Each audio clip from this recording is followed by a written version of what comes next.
Shalom, salam podcast M116 Mazmur pasal 1 sampai ke 6 yang menjadi dasar daripada podcast kita agar hidup kita makin baik dan makin benar. Kita akan belajar tentang macam-macam tindak pidana di bidang perbankan. Hei sobat, pernahkah kalian mendengar tindak pidana di bidang perbankan? Apakah tindak pidana di bidang perbankan sama dengan tindak pidana pada umumnya yang sering kita dengar?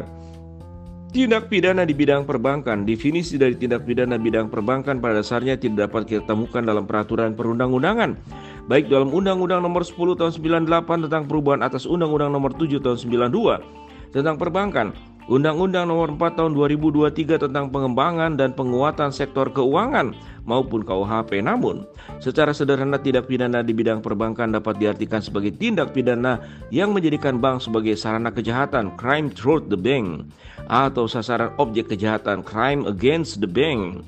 Berdasarkan definisi tersebut, dapat dikatakan bahwa tindak pidana di bidang perbankan merupakan bentuk kejahatan yang lebih luas dari tindak pidana perbankan. Tindak pidana di bidang perbankan pada praktiknya termasuk dalam kategori tindak pidana khusus.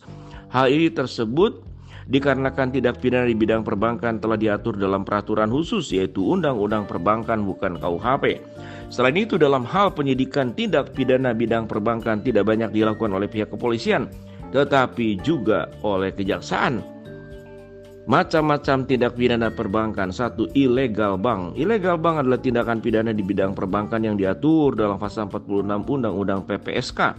Dalam pasal tersebut disebut aturan bahwa setiap orang atau badan hukum yang berbentuk perseroan terbatas, perserikatan, yayasan, atau koperasi dilarang untuk menghimpun dana dari masyarakat dalam bentuk simpanan tanpa izin usaha dari pimpinan Bank Indonesia.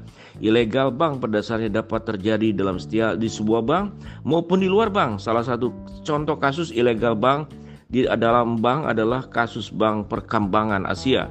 Dalam kasus tersebut, Lee Darmawan yang merupakan pelaku ilegal bank menyimpan dana nasabah dengan cara ditampung dalam rekening penampung. Kemudian dana tersebut digunakan oleh LD secara pribadi. Pembocoran rahasia bank. Pembocoran rahasia bank termasuk dalam sebuah tindakan pidana sebagaimana diatur dalam pasal 47 Undang-Undang PPSK. Dalam pasal tersebut diatur bahwa siapapun dilarang untuk dengan sengaja memaksa bank atau pihak terafiliasi untuk membocorkan rahasia bank tanpa adanya perintah tertulis atau izin dari pimpinan Bank Indonesia. Lebih lanjut, dalam pasal yang sama juga diatur bahwa anggota Dewan Komisaris, Direksi, Pegawai Bank, dan pihak terafiliasi lainnya dilarang juga membocorkan rahasia bank dengan sengaja. 3. Menolak atau lalai memberikan keterangan wajib.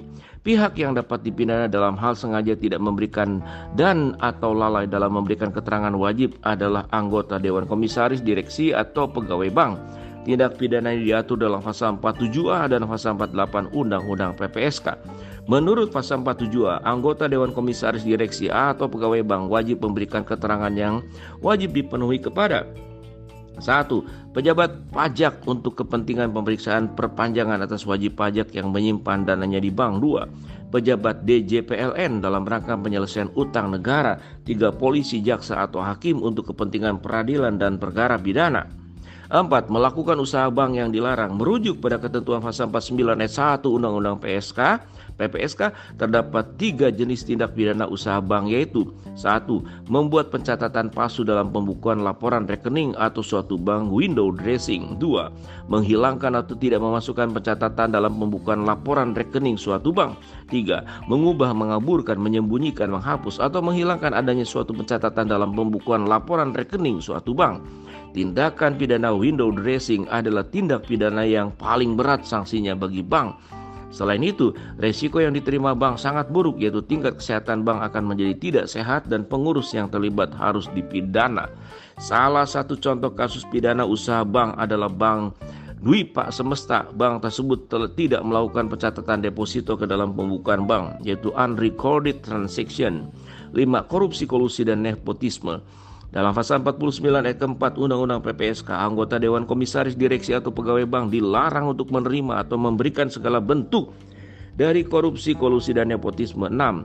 Abai dalam pelaksanaan pemeriksaan ketaatan bank. Tindak pidana yang diatur dalam ketentuan pasal 50 dan 50A Undang-Undang PPSK. Yang dimaksud dalam tindak pidana ini adalah tidak melakukan langkah-langkah yang diperlukan untuk memastikan ketaatan bank terhadap ketentuan undang-undang dalam menjalankan kegiatan usahanya. Kemudian saksi tindak pidana di dalam perbankan, yaitu denda uang, teguran tertulis, penurunan tingkat kualitas kesehatan bank, larangan untuk turut serta dalam kegiatan clearing, pembekuan kegiatan usaha baik untuk kantor cabang tertentu maupun bank secara keseluruhan, pemberhentian pengurus bank selanjutnya menunjuk dan mengangkat pengganti sementara. 7. Pencantuman anggota pengurus pegawai bank, saham, dan daftar orang tercela di bidang perbankan. Nah, lu. Sekian penjelasan mengenai macam-macam tindak pidana di bidang perbankan. Semoga dapat bermanfaat. Kurang lebih demikian sahabat podcast M116. Jadi kejahatan bisa terjadi kepada siapapun juga. Kalau hatinya adalah hati yang penuh dengan dosa, penuh dengan keserakahan, penuh dengan kepentingan pribadi, maka jabatan-jabatan yang sangat penting bahwa layanan perbankan itu adalah layanan yang sangat memberikan banyak sekali kemudahan dalam proses perekonomian. Tetapi tatkala dipakai dengan cara tidak tepat, maka itu adalah dosa. Shalom, salam podcast M116.